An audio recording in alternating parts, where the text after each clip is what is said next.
Good evening and welcome to Tetrakey TV. Let me just get this straight a little bit so you don't get seasick.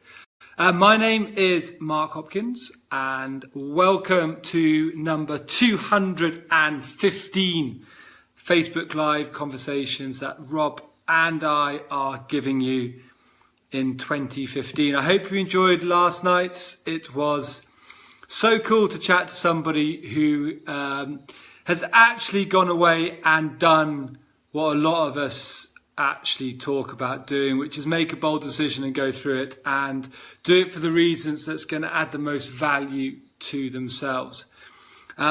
So today I wanted to talk about what priorities do you set in your business and how do you set those priorities? And I want to share a story from today. And I'd like you to think about what you'd have done. So my son does after school activities, and one of his after school activities is football, or soccer as some of you guys call it. Not my favourite sport, but it is very good for him to get out there, play, and he does it as an after school activity through a club hosted at another school. So this club, which has a very, very big brand attached to it. So they run their academy sessions at this school, and my 8-year-old goes. And I think the youngest there is 5, and I think the oldest there is 12 or 13. I think that's the age group there, and they do it, even though my boy doesn't, but they do it. They can do it 3 times a week. Anyway, I went there to watch the last 15 minutes of his football practice, his soccer practice. And they had 1, 2, 3 groups set up. They had the older kids, which probably has 8 or 9 kids there, with 2 coaches, including the head coach of the whole program. Then they had the minis, the real kids, which had 10, 12, 1 coach, and then my boys group, which is I think it was like the 8 till 10s age group, and they had 1 coach for 12 or 13. So that's the layout. So I'm observing, watching, and obviously having done sports coaching a lot, I'm really interested in watching and learning from other coaches. But anyway, I was obviously watching all 3, but predominantly watching my son's group, and as I look back, an injury had occurred. So the coach had gone to the player, and she was really sore, crying her eyes out, in a lot of pain. First of all, he didn't stop the game. Okay, so he had his back turned into the game, and the game carried on, and he dealt with the injury. He then tried to get off the pitch, and I didn't see her parents there, so I ran over to give him a helping hand. And she'd done something to her leg. I'm not quite sure if it was a torn hamstring or something, but she was in a lot of pain. So I carried her off the pitch, lay her down by the stand. And again, another part of human nature I find fascinating. Not one other person comes to help. But anyway, that's a side thing. But I do find it when you've got 20, 30 parents there, not one other person comes to help. But anyway, so I needed to get the leg elevated, and I needed to get some ice on it pretty quickly. So I walked across to the head coach, and I said, one of your players has been injured. I'm only a parent here, but the coach didn't seem, where can I find ice, and what's your process? He looked at me blankly and pointed in a vague direction to a reception of the school to say to go there and go and get ice. So a few things hit me there. One was his lack of accountability for an injured player, which is part of his role as running the session.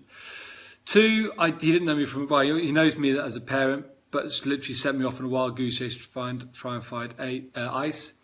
And then not only that, at the end of the session, when I'm putting ice, strapping her leg and elevating her leg, he's collecting his flags and doesn't even come over and make any effort. So again, there's a couple of things I wanted to use this story from today to get you to think about. And the first thing I'd like you to think about is, what actually are your priorities? And how do you convey your priorities to your clients and your customers and your staff members? So for me, it was pretty clear today that the head coach, his priority was to carry on playing with the kids. So he wasn't coaching, he was playing in a mini game. So there's two coaches playing in a mini game with 8 or 9 kids. And he was more interested in playing than the welfare of his players. Okay, so that's the first thing that struck me. And again, it's my assumption based on the information and my observations.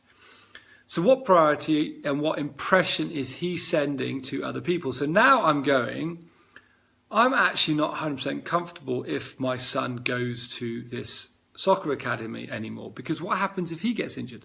What happens if there isn't a parent around who's got a little bit of first aid knowledge, who's willing to get off his backside and actually go and help? What if there isn't a parent there who's going to help my son? And again, the reason that we do lift shares and all that kind of stuff. So I can hear some of you going, well, it's not a babysitting club. 100% agree, it's not a babysitting club, but we do lift shares. So one weekend, one parent takes over and blah. But the fact that the coach made no effort for the welfare of the players sets a very negative impression on me. So his priorities in my mind are wrong. It's my impression, my view. He might argue and he might tell me otherwise. But you have to think, what impression are you giving your customers? So I'm a customer of his. I pay the term fees for Seth to go and do his soccer. So what impression is he sending me? What lasting impressions? What stories am I going to tell other people about the product that he is offering? And as a business owner, as an entrepreneur, whatever you're doing, you need to keep this in the back of your mind. You obviously need to stay true to who you are and what you believe in and what are your values. But if you're in a profession such as coaching, surely the welfare of all those under your control is your priority. Surely that would be my thought and feeling. Everything else is secondary.